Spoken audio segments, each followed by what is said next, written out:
इस वक्त की बड़ी खबर, महामंडलेश्वर इंद्रदेव के खिलाफ मथुरा न्यायालय में मुकदमा दायर करने पहुंचे संजय हरियाणा।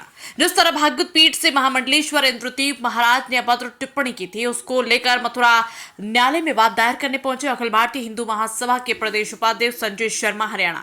इंद्रदेव महाराज ने रामलीला मंचन करने वाले रामलीला पात्रों को लेकर और माता सीता के स्वरूप को लेकर जो अभद्र टिप्पणी की थी, उसको लेकर एक वीडियो के माध्यम से महामंडलेश्वर इंद्रदेव महाराज ने कुछ पत्रकारों को बुलाकर माफी मांगी।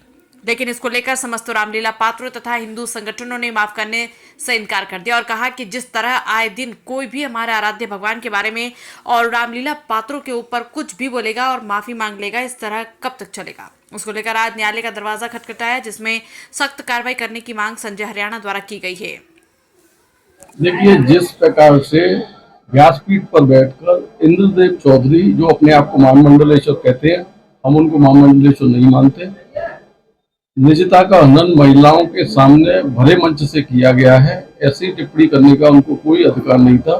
व्यासपीठ पर भागवत पढ़ने का या जो भी हमारे सनातन धर्म के ग्रंथ हैं उनको बोलने का उनको अधिकार था, लेकिन अपनी पुराण वो चला रहे हैं। और जिस प्रकार से रामलीला का मंचन करने सारे भारतवर्ष में मथुरा से लोग रामलीला करने जाते हैं, उनके प्रति मर्यादा पुरुषोत्तम राम व सीता के प्रति जिस प्रकार की टिप्पणियां, शराब पीना, सिगरेट धुआं उड़ रहा है और ऐसे शब्दों का प्रयोग जो हम महिलाओं के प्रति अपने घर में नहीं कर सकते, निजता का हनन जिस प्रकार से उन्होंने भरे मंच से किया है, यह देखते हुए मन बड़ा व्यथित था, क्योंकि लगातार एक चलन सा बन गया है, पहले बोलिए और दूसरे दिन माफी मांग लीजिए। ऐसे चलन को देखते हुए ऐसे चलन पर विराम लगाने के लिए यह कार्रवाई कोर्ट में की गई है।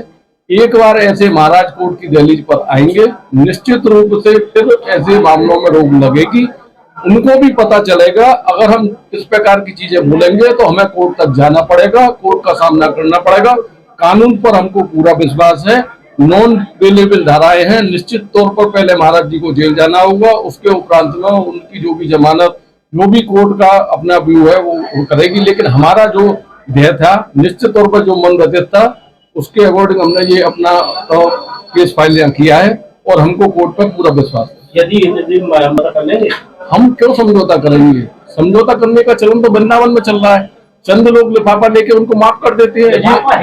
ये भाई, हम तो रोज ये देखते आ रहे हैं कि कोई भी कुछ बोलता है, एक ग्रुप बना हुआ है वृंदावन में 20, 25, 50 लोगों का, और उसमें आप मेरी बात का बुरा मत मानना, आप जैसे लोगों का नाम भी बदनाम होता है। मीडिया के 15-20 लोग, पेपर अभी देखा, रोज पोस्टर डाली है, मीडिया वालों ने डाली है कि 15 लोग लिफाफे 500 रुपए के ले आए और उन्होंने उनको माफ कर दिया। क्या 500 रुपए इतनी बड़ी रकम थी कि उनको माफ करने का अधिकार किस श्रेणी में आता है? आप कुछ भी बोलिए, 500 रुपए दीजिए, भगवान का नाम जिससे तुम्हारी रोजी रोटी चलती है, आप उसको बदनाम कर रहे हो, व्यासपीठ को बदनाम कर रहे हो। ब्राह्मण कभी गलत नहीं बोलता। ऐसे लोग जो ब्राह्मण नहीं है, जो व्यासपीठ पे बैठ के ऐसे काम कर रहे हैं, और जो लिफाफादारी जो लोग हैं, जो लिफाफा लेते हैं, ऐसे लोगों पे भी इस पिटीशन के बाद में लगाम लगेगी। वो भी सोचेंगे कि ये धंधा बंद होना चाहिए और ऐसे गलत काम किसी को करने का अधिकार नहीं है। जी, मैं रजत शर्मा, प्रदेश मीडिया प्रभारी हिंदू महासभा से। मैं यही कहना चाहूँगा कि जिस तरीके से ये इंद्रदेव महाराज महामंडलेश्वर द्वारा टिप्पणियाँ की जा रही हैं, ये बहुत ही निंदा का विषय है और इस तरह की टिप्पणी उन्हें नहीं करनी चाहिए, क्योंकि ब्रज क्षेत्र में और उनकी वजह से और भी संतों का, जो अच्छे सच्चे संत हैं, उनका भी नाम बदनाम होता है। और इसी वजह से इन पर लगाम लगाने के लिए आज पिटीशन दायर की है, जिससे कि आगे इस तरीके की घटनाओं को अंजाम न दें। हमारे वृंदावन में एक संत है जो कि कथित संत बनते हैं, अपने आप को कहते हैं इंद्र कुमार महामंडलेश्वर। उनके द्वारा एक सार्वजनिक मंच से, व्यास गद्दी से एक ऐसा अश्लील प्रवचन जनता के मध्य दिया गया, जिसे सुनकर के एक आम व्यक्ति शर्मिंदा हो जाए, जिसमें कि महिलाओं की तो स्थिति क्या होगी। आप महामंडलेश्वर हैं, आपको ये चाहिए कि आप केवल व्यास गद्दी से कथा भाषण करें, कथा से संबंधित, पुराणों से संबंधित और शास्त्रों से संबंधित वार्तालाप करें, ना कि आप हमारे सनातन धर्म के भगवान श्री राम, सीता जी, माता सीता को अपमानित करें, उनकी निजता, उन कलाकारों की निजता भंग करें। सभी लोग जानते हैं कि जो रामलीला के मंचन करने वाले कलाकार होते हैं, वो स्त्री और पुरुष दोनों में से कोई भी हो सकती है।